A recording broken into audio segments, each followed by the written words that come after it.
اتفاقية الصيد البحري بين المغرب والاتحاد الأوروبي. هذه الاتفاقية ستنتهي يوم الاثنين 17 من يوليو الجاري، لكن الاستفهامات تبقى مطروحة بشأن إمكانية تمديدها أو تجديدها وبأية شروط. سيد تاج الدين الحسيني، حتى الآن، وهو ربما أمر لافت وملفت للنظر، حتى الآن لا نعلم إن كانت هذه الاتفاقية ستجدد أم لا، وهناك شروط تحدث عنها وزير الخارجية المغربي ناصر بوريطة. ما الذي أخر الموضوع حتى الآن، وهل يمكن أن تجدد هذه الاتفاقية؟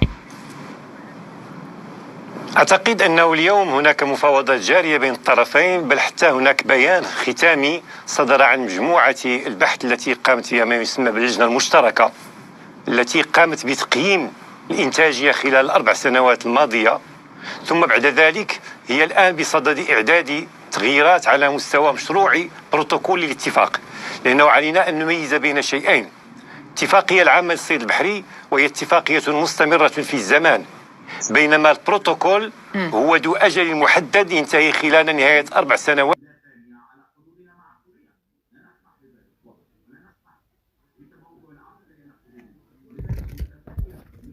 أي يوم 17 يوليوز المقبل. وبالتالي تجديد هذا البروتوكول هو الذي يدخل الآن في مسألة النقاش. وكما تعلمون حتى داخل النقاش أثيرت إشكاليات تتعلق بالوضعية البيولوجية والمسائل العلمية التي تحدد مستقبل الأسماك الموجودة في هذه المنطقة. إنه كما تعلمون الاتفاقيات تبدأ من رأس بارتيل من طنجة إلى حدود الصحراء، وفي هذه المنطقة بالذات هناك ثروات مهمة، ولكن هي مهددة بالتراجع.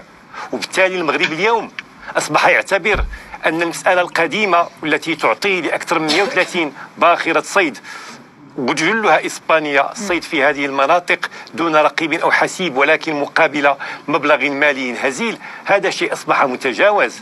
أصبحت الاتفاقيات التي ينبغي توقيعها والبروتوكول الجديد ينبغي أن يكون قائما على نوع من الندية على أساس المساواة في السيادة أولا، ثم ثانيا أن يكون مرتبطا بتحديد ما هي نوعية القيمة المضافة التي يمكن أن يجنيها المغرب، سواء فيما يتعلق بهيكلة أساطيله البحرية كذلك للصيد، أو فيما يتعلق بتشغيل مواطنيه، أو فيما يتعلق بنوعية الغذاء الذي سيبقى للمواطنين المغاربة بعد مرور هذه السفن. هذه أشياء أساسية.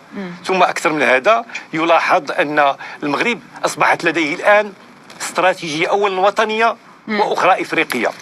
الاستراتيجية لكن الوطنية سيد تاج الدين حسيني، حتى نكون واضحين، ألا يعتبر الموضوع ومسألة هذه الاتفاقية أو البروتوكول سياسيا ودبلوماسيا بامتياز؟ لأن صحيح أن كل هذه الاعتبارات موجودة ونعرفها، لكن نعلم بأن هذه الاتفاقية كانت معرقلة خلال الفترة الماضية بفعل قرار محكمة العدل الأوروبية بخصوص الصحراء، وهنا يريد أن يقول المغرب كلمته. أنا أقول بكل صراحة بأن المسألة ليست فقط سياسية، هي اقتصادية واجتماعية وحتى بيئية. المغرب اليوم أصبح يضع شروطا فيما يتعلق باحترام الشروط البيئية المرتبطة بعمليات الصيد، وهناك خطة استراتيجية وقع المغرب ما يسمى اليوتيس التي يفرض اليوم على الشركاء الأوروبيين أن يحترموها. لكن علينا أن ننسى أنه قبل أيام فقط انعقدت الدورة الثالثة لمجموعة البلدان الإفريقية الأطلسية، حوالي 22 دولة، وهذه البلدان كانت قد مرت من مراحل: مرحلة التفكير في إنشاء هذا الكيان، ثم مرحلة التأسيس ووضع البنيات، والآن أصبحت هناك فرق عمل تشتغل على الجانب البيولوجي وعلى الجانب كذلك الاقتصادي والمردودية.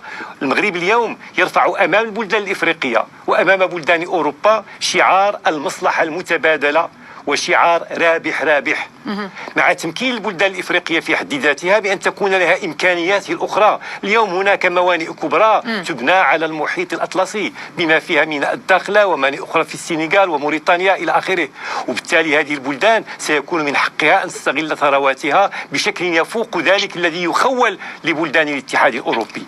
أعتقد أن هذه الشروط وهذه العناصر بالإضافة إلى الشروط ذات الطبيعة العلمية والبيولوجية هي التي يضعها اليوم المغرب في توازن المفاوضات بينه وبين الاتحاد الأوروبي بخصوص هذا الموضوع. وأشكر أيضا من الرباط في المغرب سيد تاج الدين الحسيني، وشكرا لكم على متابعة النقاش المغاربي. إلى اللقاء.